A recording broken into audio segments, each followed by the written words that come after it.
Hi friends, வணக்கம். Welcome back to Tamil Mithran. கடந்த ஞாயிற்றுக்கிழமை அன்றைக்கி நடந்து முடிஞ்ச பிக் பாஸ் தமிழ் சீசன் 7க்கான டைட்டில் அர்ச்சனா வின் பண்ணியிருக்கிறத தொடர்ந்து ஃபைனல்ஸ்க்கு வந்திருந்த 5 கண்டஸ்டன்ஸும் வெல்கம் பார்ட்டி, சரவடி, கூத்து டான்ஸ் அப்படின்னு செலிப்ரேஷன்லாம் முடிச்சுட்டு தங்களோட ரசிகர்களுக்கு நன்றியும் சொல்லிட்டு இருக்காங்க. அந்த வகையில் தற்போது பூர்ணிமா ஒரு போஸ்ட் ஒன்று போட்டிருக்காங்க. அதில் அவங்க என்ன சொல்லியிருக்காங்க அப்படின்னா, என் மீது அன்பை பொழிந்ததற்கும், என் குறைகளை ஏற்றுக்கொண்டதற்கும், என் போர்களில் போராடியதற்கும் நன்றி. அன்பு மனையில் என்னை நனைய வச்சுட்டீங்க.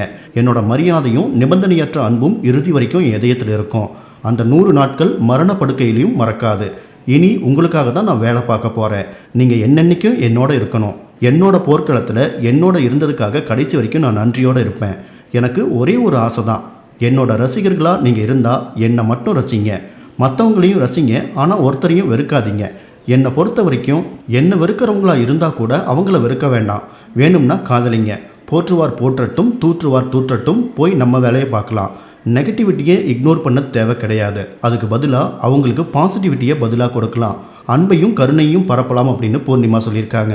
இதுக்கு முன்னாடி அவங்க போட்டிருந்த போஸ்ட்டில் ரசிகர்களுக்கு இதே மாதிரி நன்றி சொல்லி, இனிமேல் என்னோட ஆக்ஷன் தான் பேசும், நீங்கள் கொடுத்த அன்புக்கு நான் என்றைக்கும் உண்மையாக இருக்க போகிறேன் அப்படின்லாம் சொல்லியிருந்தாங்க.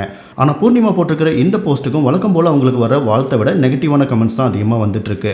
முன்னதாக பிரதீப் ஆண்டனி போட்டிருந்த போஸ்ட்டில் தன்னோட நட்பு அர்ச்சனாவுக்கு 50 லட்சம் வின் பண்ண வச்சிருக்கு.